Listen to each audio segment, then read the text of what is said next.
Je pense que c'est à moi de commencer. Donc Andrea Dag, je travaille pour l'ANCT, je suis chargée de projet logement. Et du coup, j'excuse avant de commencer ma collègue Armelle Corré qui est en charge de l'abattement de la TFPB à la direction déléguée de la politique de la ville de l'ANCT qui ne pouvait pas être avec nous aujourd'hui. Donc je vais essayer de reprendre ces sujets du mieux possible, mais si jamais vous avez la moindre question, vous aurez son contact pour plus de détails. Je- ah ouais. Ok, donc on peut y aller. Euh, En introduction, on vous a épargné un petit peu toutes les actualités politiques de la ville, signature contrat de ville et actualisation de la géographie prioritaire, parce qu'on s'est dit que vous les connaissiez sans doute enfin, mieux que nous, même vous aviez été au cœur des travaux.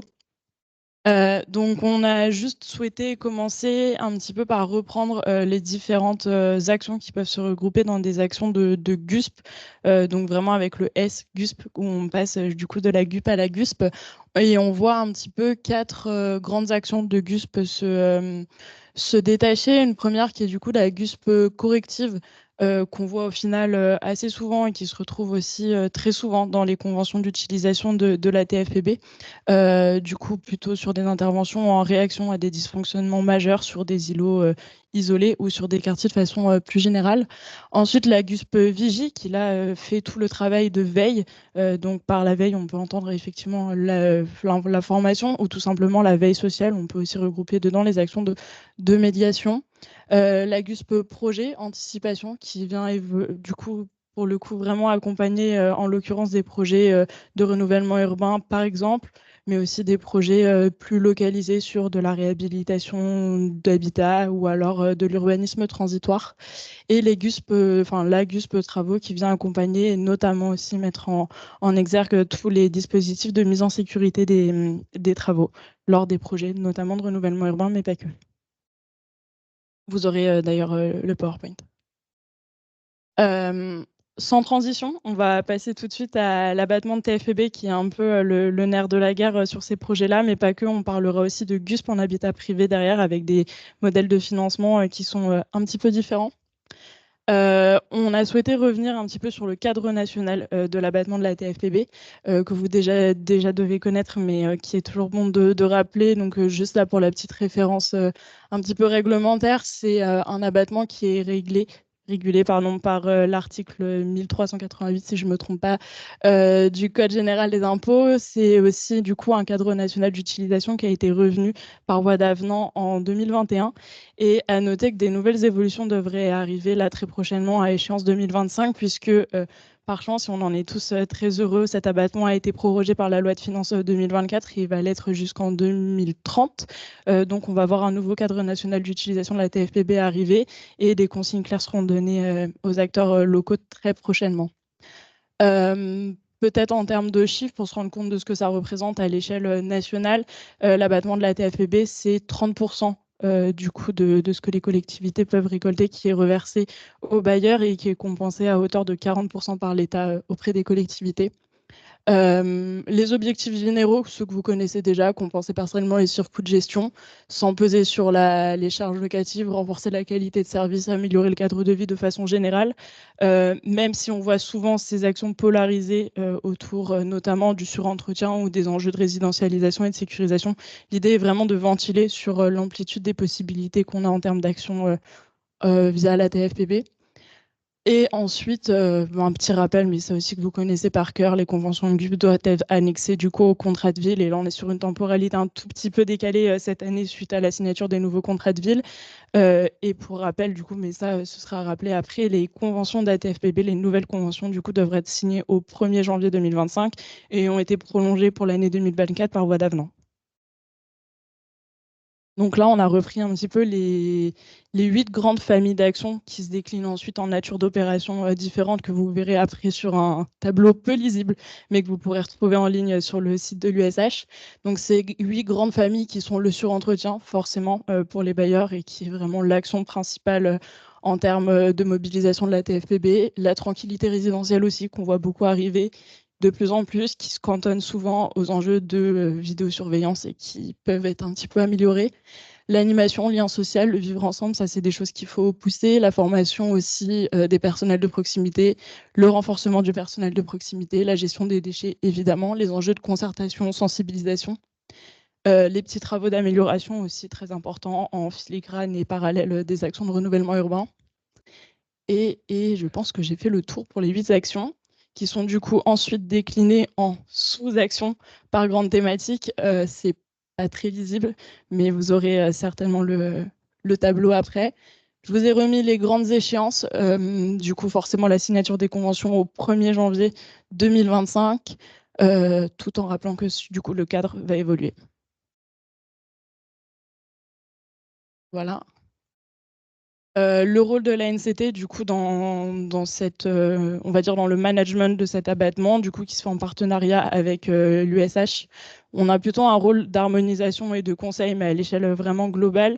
Vous avez le contact, du coup, de ma collègue Armelle Corré, qui est vraiment spécialisée sur ces questions-là, que vous pouvez contacter vraiment au besoin sur des questions techniques, d'éligibilité, ou plutôt si vous rencontrez des problématiques de signature, de mobilisation du droit commun, ou encore de mise en cohérence avec les actions politiques de la ville.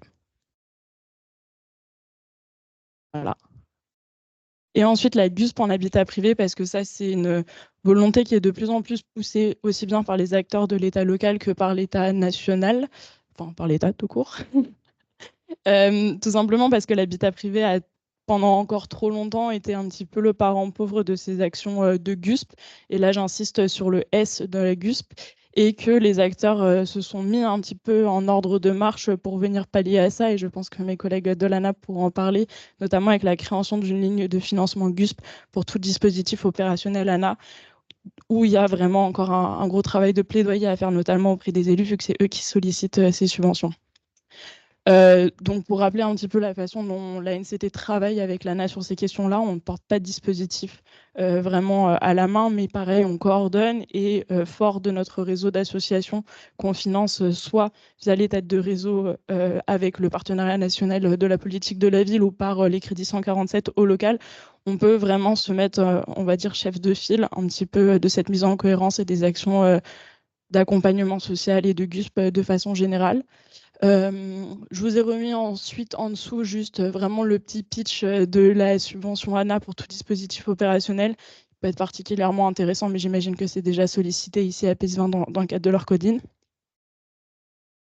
Et ensuite, j'ai voulu mettre en exergue 2 expérimentations qui ont été soutenues par l'ANCT, mais dont l'ANA notamment, mais aussi l'ANRU sont partenaires dans Ecopsil. La première, c'est celle de Voisins Malins. Donc, c'est une association qui est de base vraiment polarisée sur la région parisienne, mais qui petit à petit s'étend et poursuit ses actions un peu partout en France. On a commencé avec une expérimentation focalisée sur les copropriétés sur 3 sites, en essayant de s'élargir justement la région parisienne. Avec du coup un site à Vaux-en-Velin et un site à Lille. Et la question là, c'était vraiment de mener des actions de porte à porte sur des sujets identifiés en fonction des problématiques de territoire et en même temps en se mettant en cohérence avec les dispositifs ANA à venir déjà réalisés ou en cours. Donc on voit par exemple des campagnes de porte-à-porte sur les questions de gestion des déchets, sur les niveaux de charge, sur des questions de sécurité aussi, sur des questions de risques ménagers, etc. Et c'est une expérimentation qui fonctionne très bien, qui, on l'espère, va être prolongée l'année prochaine avec un essaimage vraiment plus national en couvrant plus de territoires et qui petit à petit se maille aussi avec le réseau des acteurs associatifs sur ce champ-là, notamment avec l'ANCB aussi, donc l'Association nationale des compagnons bâtisseurs qui souhaite de plus en plus investir le champ de l'habitat privé, avec les régies de quartier, du coup, que vous voyez juste à côté et qui mènent, eux, de leur côté, une autre expérimentation assez novatrice et pour le coup qui pourrait aider à vraiment faire évoluer le cadre réglementaire des conventions de GUSP en habitat privé, puisqu'on a réussi à identifier 17 sites pilotes. Donc quand on dit sites pilotes, du coup régie de quartier, qui étaient assez intéressés pour travailler sur les questions de GUSP en habitat privé. Ils ont déjà l'habitude forcément de contractualiser avec des syndics de copropriété ou de façon plus générale avec des bailleurs.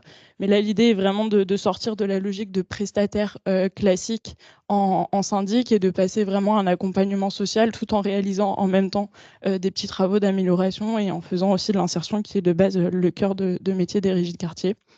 Ça devrait donner suite, si on l'espère, cette expérimentation à la rédaction d'une convention cadre pour des projets de GUSP intégrés en habitat privé et en même temps capitaliser sur des bonnes pratiques à venir.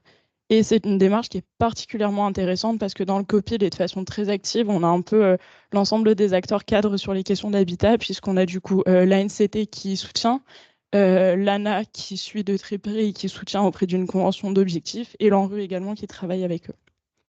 Voilà. Et je pense qu'après, je vous ai mis une toute petite référence si vous voulez aller voir. On fait un peu toujours la promo sur le site de la grande équipe de la réussite républicaine. Grand nom très pompeux, mais qui se veut un peu le Facebook de la politique de la ville au sens très large. Vous avez un groupe dédié sur les questions de GUSP en habitat privé. Voilà.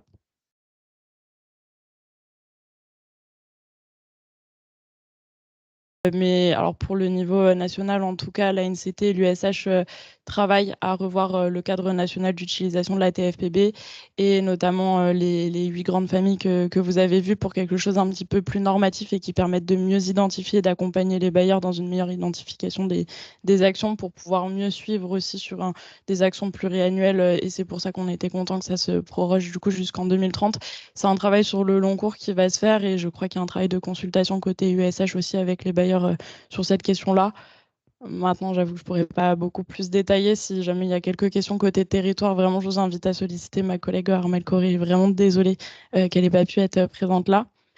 Sur la deuxième question pour les régies de quartier, du coup, c'est une expérimentation qui est financée via le partenariat national de la politique de la ville. Et ensuite, l'objectif est vraiment d'aider au travers de la construction de cette convention type en fait GUSP Habitat Privé à la sollicitation de la subvention ANA. Et notamment, on travaille au plaidoyer auprès des élus pour faire connaître cette subvention et son importance. Donc, un double financement opérationnel local via les subventions ANA et les cofinancements locaux possiblement identifiables. Et ensuite, sur l'enjeu gouvernance on va dire, générale de l'expérimentation ANCT, partenariat national.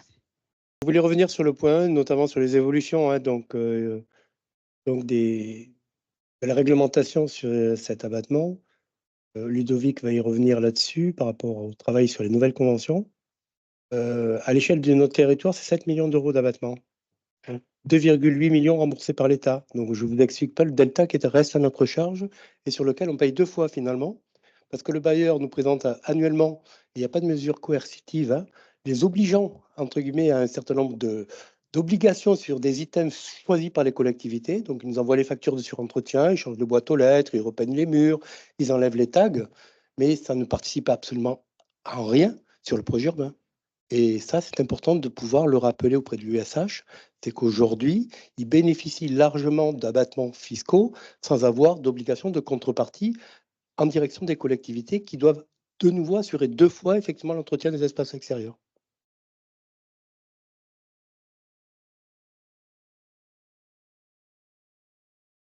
Bonjour Ludovic, Nimétropole. Je vais revenir sur ce que vient de dire Jean, mon directeur. Bref, retour dans le passé, sur les précédentes conventions d'abattement de TFPB. En fait, on a couru après l'urgence. Moi, j'étais arrivé juste après la signature du contrat de ville sur le poste, et j'ai pu constater que les conventions avaient été signées réellement à l'arrache. Il y avait des délais respectés de la DDFIP, etc. Et en fait, durant la précédente contractualisation, j'aurais tendance à dire que tous les partenaires, ils sont assez d'accord là-dessus, on a plus subi, entre guillemets, que mis en œuvre ou participé à la mise en œuvre de ces conventions d'abattement de TFPB. Il n'y avait pas trop de pilotage. À l'époque, l'État, donc TDCS, volet cohésion sociale du contrat de ville, disait bon, on est sur du bâti, alors c'est plus la DDTM. Donc le dossier n'était pas trop suivi. Moi, j'ai essayé de mettre en place quelques comités de pilotage consacrés à ce dispositif. Et c'est là qu'on a pu constater de visu un peu la déception, puisque qu'il s'agisse des partenaires, des collectivités notamment des communes, donc qui perdent 30%, enfin le montant d'abattement qui est perdu est seulement compensé à 40%, et les conseils citoyens qui assistaient au comité de pilotage, en gros, ils voyaient un montant d'abattement. Petite parenthèse, sur le territoire de Nimétropole, il y a 8 bailleurs sociaux. Alors, ça, c'était le montant sur la durée du contrat de vie. Le montant annuel, c'est 1,8 million d'abattement. Et on va alors, il y a 8 700 logements sociaux. 8 bailleurs. Le plus important bailleur, c'est 5 400 et quelques logements, pour un montant annuel d'abattement de 1,1 million. Le plus petit bailleur, c'est une centaine de logements et c'est 7 000 euros d'abattement. Donc, on va travailler sur la même échelle, évidemment, avec tous ces bailleurs. Il y en a 3-4 vraiment importants sur le territoire. Donc, quand on faisait ces réunions de présentation de ce qui avait été réalisé dans le cadre des conventions d'abattement de TFPB, ce que les résidents des logements sociaux en question et les partenaires constataient, c'était qu'il ne s'agissait quasiment que de valorisation de surcoût. Ce que permet le cadre national, le dispositif, il sert aussi à ça. Hein. On part du principe que dans les QPV, les problèmes de gestion sont un peu plus aigus, etc. Donc il y a des surcoûts de gestion, on va pénaliser les locataires, donc il y a cet abattement de 30%. Sauf que nous, on a pu constater lors de tables rondes ou autres, organisées par Ville et Territoires notamment, qu'il y avait des territoires où ça se passait vraiment différemment, où les programmes d'action prévisionnels étaient validés par les partenaires avant leur mise en œuvre. Et nous, ça a toujours été le contraire. Alors, compliqué de revenir sur un mode de fonctionnement. Là, on a travaillé sur de nouvelles conventions. L'État a repris la main et a monté au niveau départemental un groupe de travail qui comprenait tous les chefs de projet des contrats de ville du département, tous les bailleurs sociaux concernés, la DDTM, la DETS, la DDFIP, qui est concernée également hein, sur les délais, etc. Et l'objectif, c'était de recueillir le souhait des partenaires, notamment des collectivités. Et le but, c'était de plus lier les conventions d'abattement avec le volet cohésion sociale du contrat de ville, notamment l'appel à projet. Du coup, alors, à l'issue de ce travail, il y a eu pas mal de réunions, hein, puis une réunion en préfecture avec les élus, le préfet, etc. Il devrait y en avoir une annuelle, a priori, de bilan. À l'issue de ce travail, le but, c'était que dans les conventions, le lien soit directement fait avec le contrat de ville. Donc, ce qui est fait, on n'a pas encore signé les conventions. Le contrat de ville a été signé hier, mais la convention type annexée reprend ce principe, donc, de bien lier le montant des abattements avec des actions potentiellement réalisables dans le cadre de l'appel à projet, toujours en lien évidemment avec le cadre national, hein, les actions liées au mieux vivre ensemble, au cadre de vie, très peu d'actions déposées dans cette thématique dans le cadre de l'appel à projet. On espère juste que ça va fonctionner. On sait que ça va être un peu compliqué, surtout avec les bailleurs les plus importants. Hein. Et je reviens sur la déception des locataires quand ils assistaient à la présentation. En gros, il n'y avait que du surcoût, du surentretien. Le premier des encombrants, n'en parlons pas, puisque alors là, ça crée un peu des petites polémiques, puisque le bailleur, ou les bailleurs disaient, mais moi j'ai valorisé 200 000 € cette année sur le ramassage des encombrants. La collectivité disait, non, mais moi je mets aussi de l'argent pour ramasser les encombrants. Alors en gros, qui fait quoi? Enfin, il y a des choses à éclaircir. Le but du jeu, on espère arriver à l'atteindre. Hein. On va essayer de signer les conventions avant la fin de l'année. Peut-être donc potentiellement des avenants si le cadre national est amené à évoluer. Bon, on verra ça. Le but, c'est que les bailleurs en année N-1 nous présentent un programme d'action prévisionnel. Ça figure aussi dans les nouvelles conventions, l'obligation de réaliser un diagnostic en marchand par QPV durant la durée du contrat de ville, sachant que sur des quartiers comme Pissé-Val-de-Gour, où il y a 6 bailleurs sociaux, il y a 3400 logements sociaux, le plus gros bailleur, il en a 2400, le plus petit 93. On ne pourra pas faire un diagnostic en marchand avec tout le monde en une demi-journée. Donc il faudra prioriser, évidemment. J'imagine par secteur plus que par thématique. En gros, on en est là, c'est ça du travail, donc des réunions techniques partenariales, et puis des réunions bilatérales avec les bailleurs les plus importants pour se mettre d'accord sur la temporalité de la mise en œuvre des conventions. L'idéal, donc, ce serait qu'à échéance régulière chaque année, il y ait un point avec les bailleurs. Donc, on fait le bilan de ce qui a été réalisé, éventuellement de ce qui est en cours, et puis on parle de ce qui va être mis en œuvre au titre de l'abattement. Qu'il y ait des valorisations, c'est la règle du jeu, et il y a des surcoûts, évidemment, de remise en état des logements, etc., etc.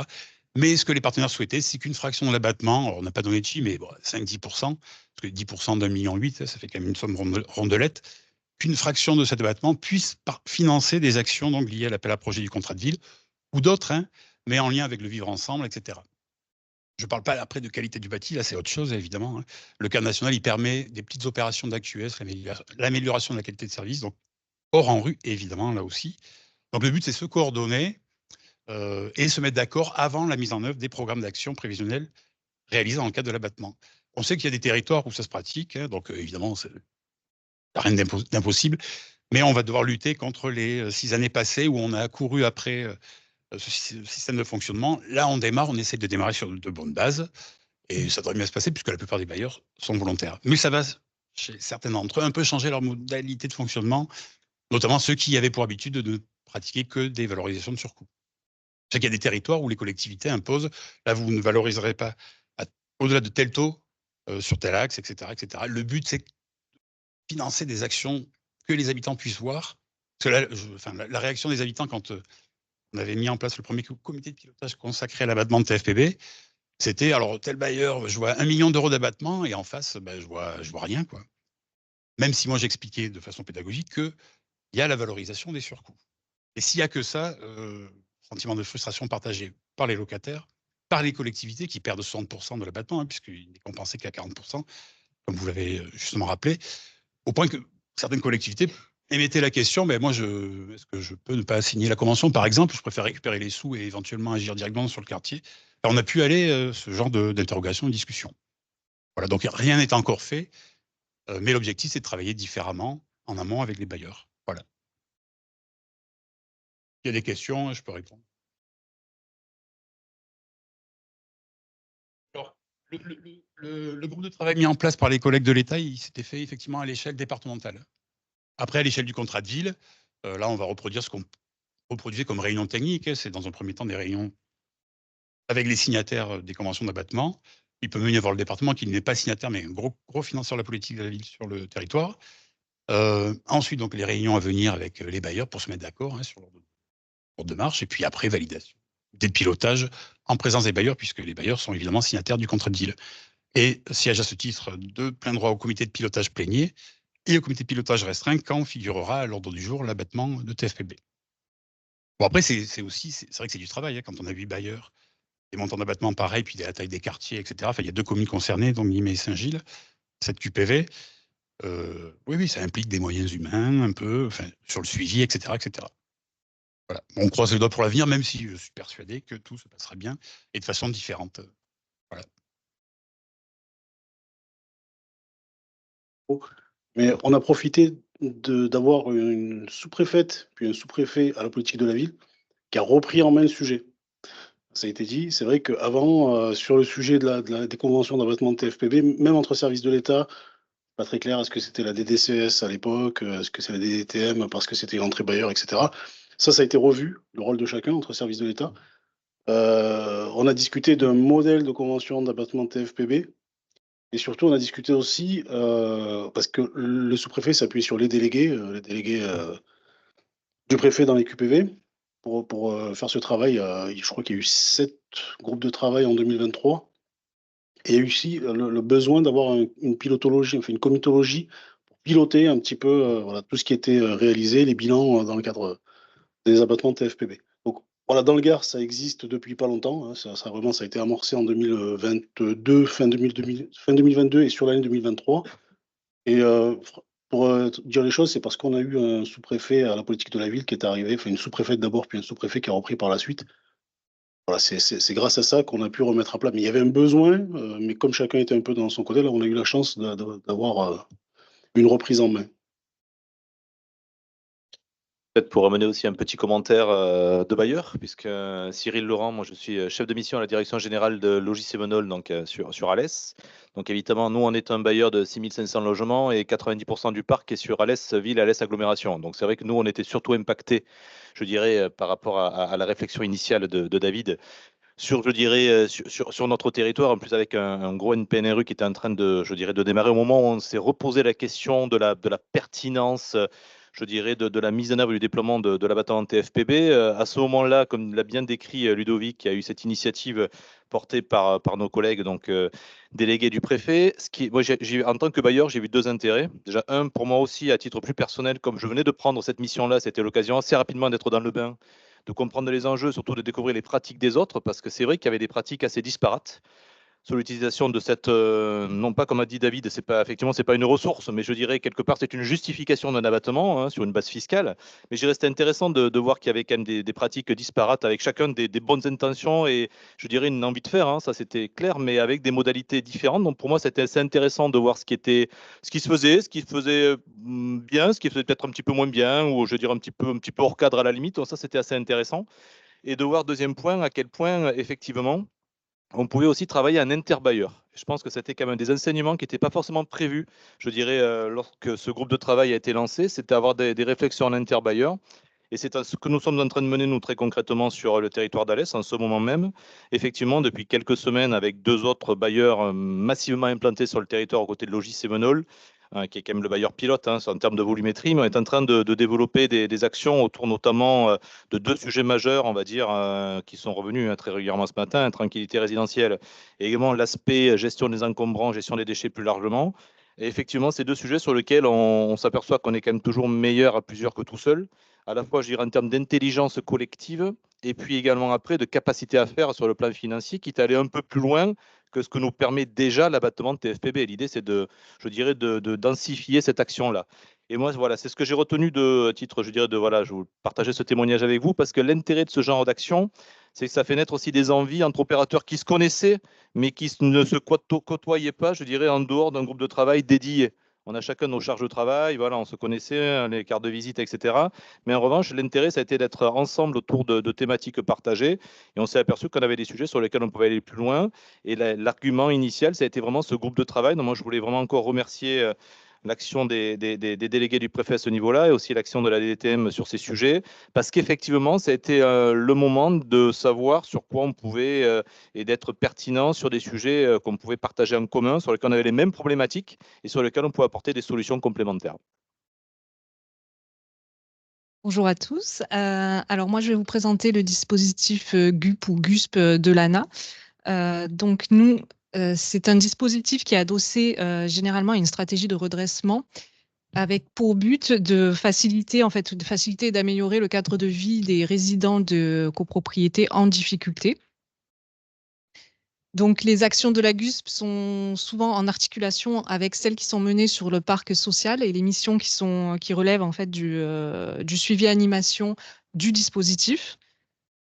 Cette aide, elle est en complément avec les actions qui sont menées dans les dispositifs. Donc, c'est les actions, ça va être les travaux d'urgence, l'accompagnement en fait au redressement financier avec l'aide à la gestion. Donc, ce sont particulièrement des actions de bas d'immeuble avec l'amélioration de la vie quotidienne, la sensibilisation, l'accompagnement ou la médiation. Donc, ça peut être sensibilisé sur le dépôt sauvage ou alors agir sur le stationnement avec le fait d'enlever les véhicules épaves. Après, on a aussi tout ce qui est médiation avec les copropriétaires et locataires pour en fait aider, faire un travail collectif pour redresser leur copropriété. Hop. Donc, sur la ville de Nîmes, donc dans les quartiers NPNR Unimois, nous avons Pissevin et Mas-de-Meng. On a des copropriétés qui sont concernées. Donc, on a le plan de sauvegarde Wagner qui concerne 4 copropriétés, donc qui est situé à Pissevin. On a l'OPACD, donc l'opération programmée d'amélioration de l'habitat des copropriétés dégradées des Grillons. Donc là, ça concerne une copropriété et qui est située au Mas-de-Meng. Et après, on a l'Orcodine qui rassemble 12 copropriétés où dans ce gros dispositif, il va y avoir d'autres dispositifs qui sont en cours de conventionnement, enfin d'élaboration de conventions. Au niveau du financement ANA, donc la GUP, elle est financée à hauteur de 50% du montant de la prestation avec une limite de 900 € par logement et par an. Donc c'est une aide annuelle qui est versée donc à la collectivité maître d'ouvrage. Par exemple, celle que l'on a mis en place, qu'on a pu mettre en place, c'est sur le plan de sauvegarde Wagner. Donc la commune, donc c'est la ville de Nîmes qui est maître d'ouvrage de l'opération, a fait appel au dispositif par l'intervention d'une entreprise privée de sécurité. Il se fait qu'on avait, les entreprises ne se sentaient pas en sécurité sur le quartier. On a eu des problèmes aussi au niveau, bien en amont, au niveau des marchés, lors de la passation des marchés. Beaucoup n'ont pas répondu de ce fait-là. Donc, du coup, on a fait appel à une entreprise privée qui réunissait, si je ne me trompe pas, des personnes du quartier qui fait qu'il y ait une meilleure approche par rapport aux habitants. Donc, c'était 2 agents par jour sur 7 heures. Donc, ça a été mis en place pendant 6 mois, les 6 premiers mois des travaux. On a renouvelé une nouvelle fois parce que les travaux ont perduré un peu plus. Donc, on a renouvelé une nouvelle fois cette entreprise de sécurité. Donc, voilà, ça s'est super bien passé. Donc, les entreprises ont senti qu'elles étaient en sécurité et en même temps, les habitants pouvaient les interpeller et comprenaient en fait le pourquoi du comment ils étaient présents. Le coût, pour faire une idée, le coût de la prestation, c'était 58 438 €. Donc, la subvention de l'ANA a été donc à hauteur de 50%, 29 219 €. Et c'est la ville de Nîmes qui a pris les 50% restants. Voilà, c'était rapide, simple, efficace. Merci beaucoup. Alors, on a peut-être...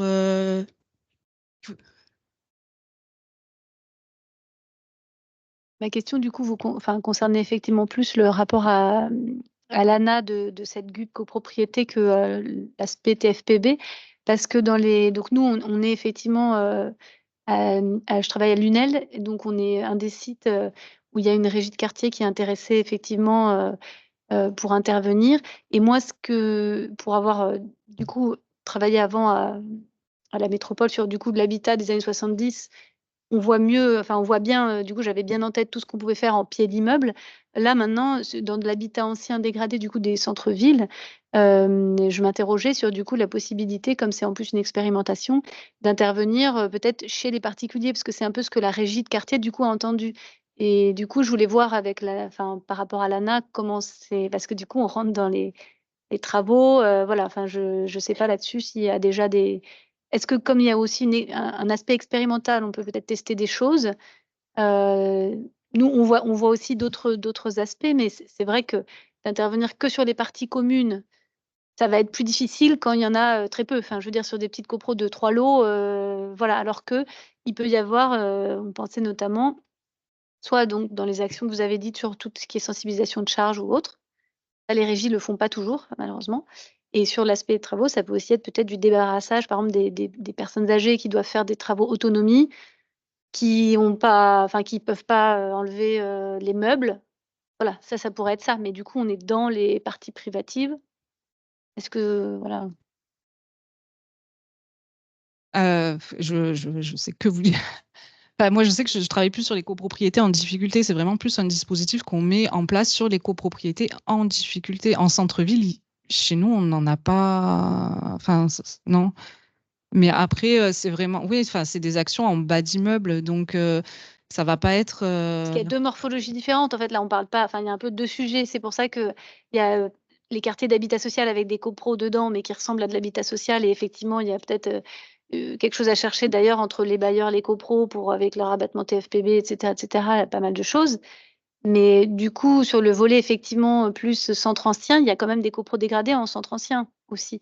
Mais du coup, c'est pas le même format. Enfin, c'est le volet. Ce que vous avez mis, il y a les OPA avec un volet CD. Oui. Voilà, et nous, c'est ça qu'on voudrait un peu.